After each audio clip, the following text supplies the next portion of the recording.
Hola, buenos días. Hoy vamos a hablar de la gestión de los incrementos salariales, la gestión avanzada concretamente. La gestión de los incrementos ha sido una de las políticas más desaprovechadas por las empresas españolas durante los últimos años.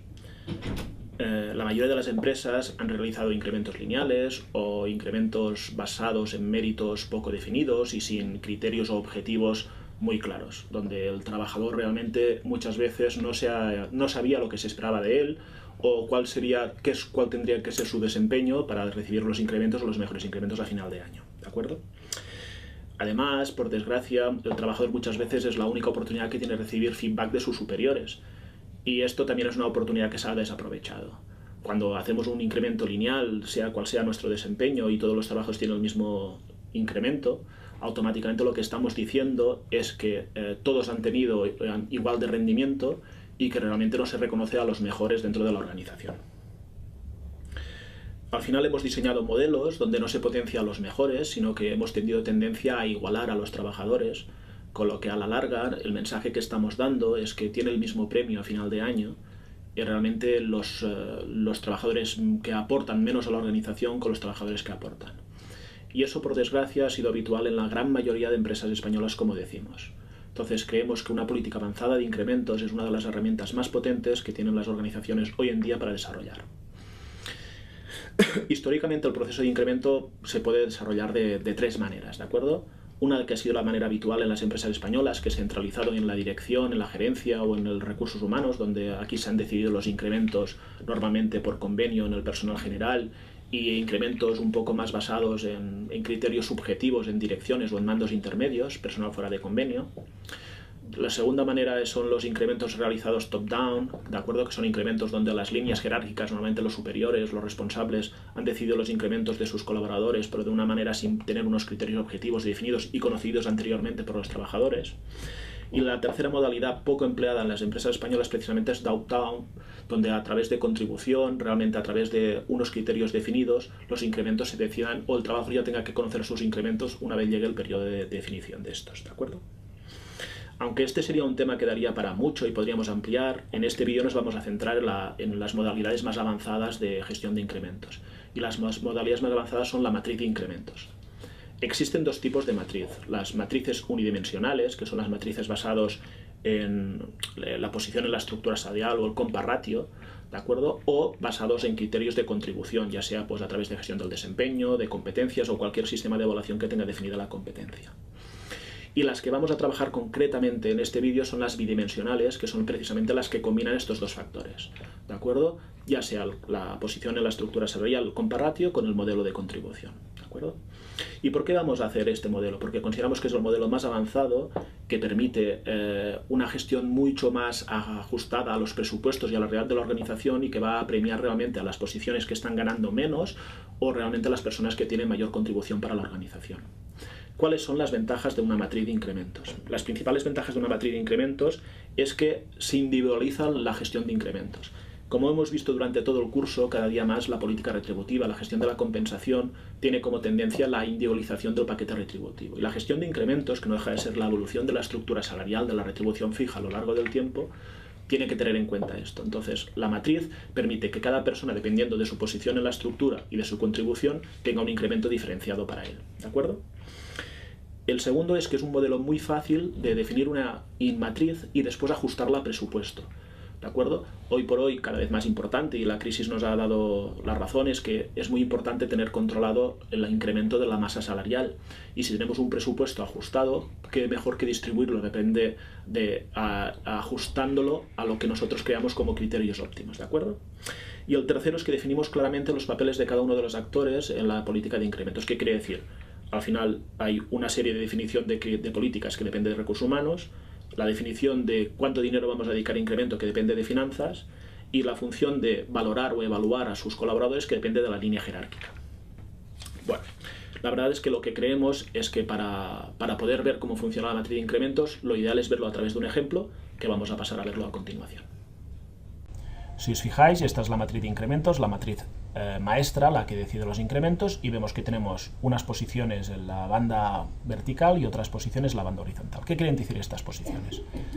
Si nos fijamos, entre el 1 y el 5 estamos hablando de los intervalos de la posición en la estructura salarial que ocupa el empleado, que ocupa el colaborador.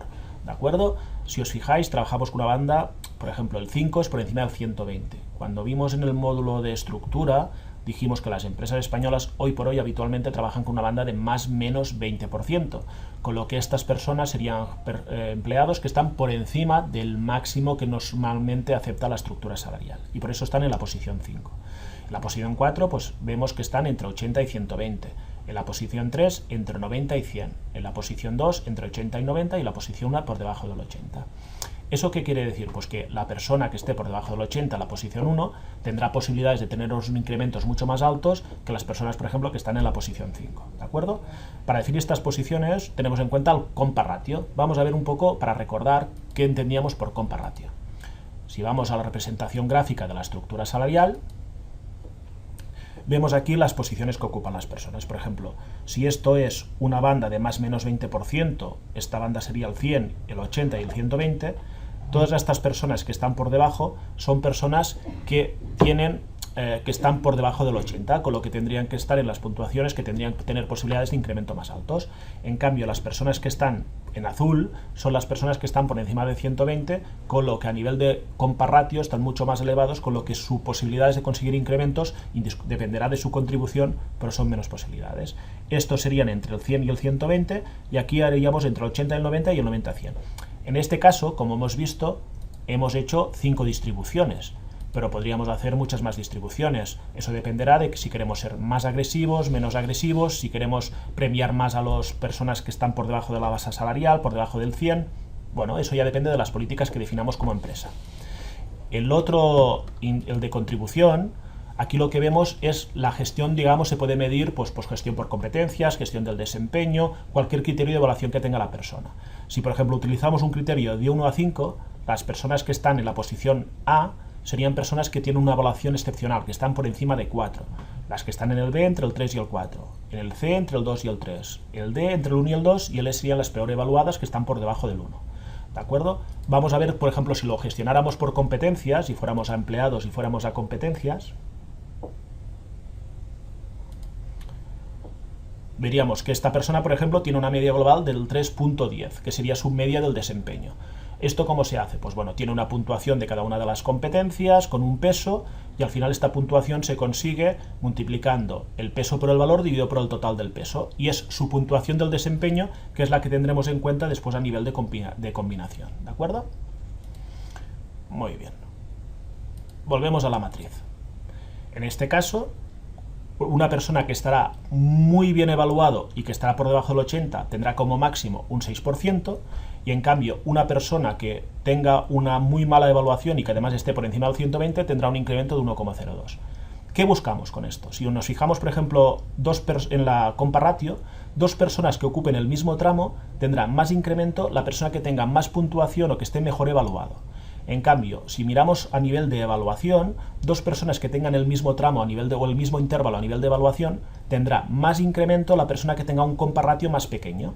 ¿De acuerdo? Así, de manera natural, conseguimos que todo el mundo vaya posicionando dentro de la banda salarial definida de la manera dependiendo de su evaluación y de su posición. ¿De acuerdo? Vamos a ver, por ejemplo, que es importante dos ejemplos de dos empleados, por ejemplo.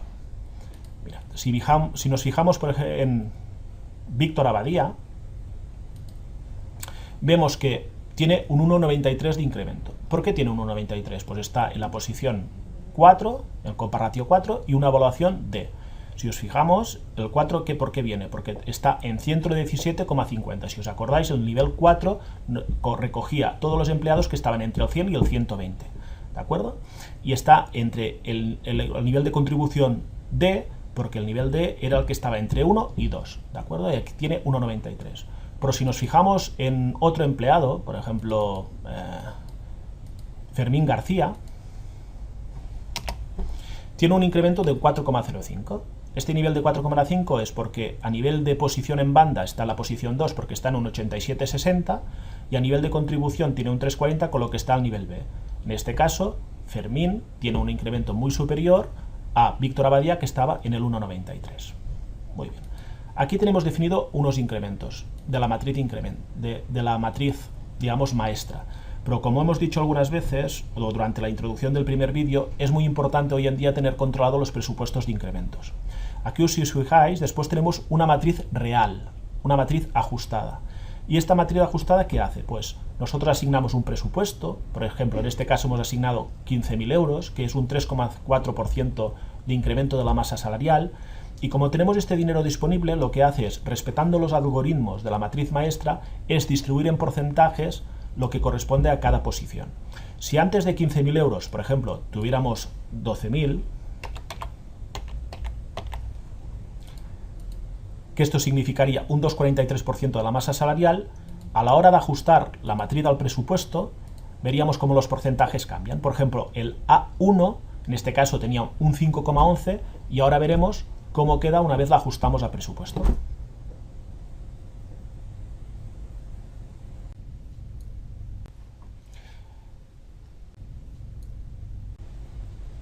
Después veremos el ejemplo de las personas, cómo han modificado sus incrementos al ajustarlos a matriz. ¿De acuerdo? Ahora ya enseguida veremos cómo queda.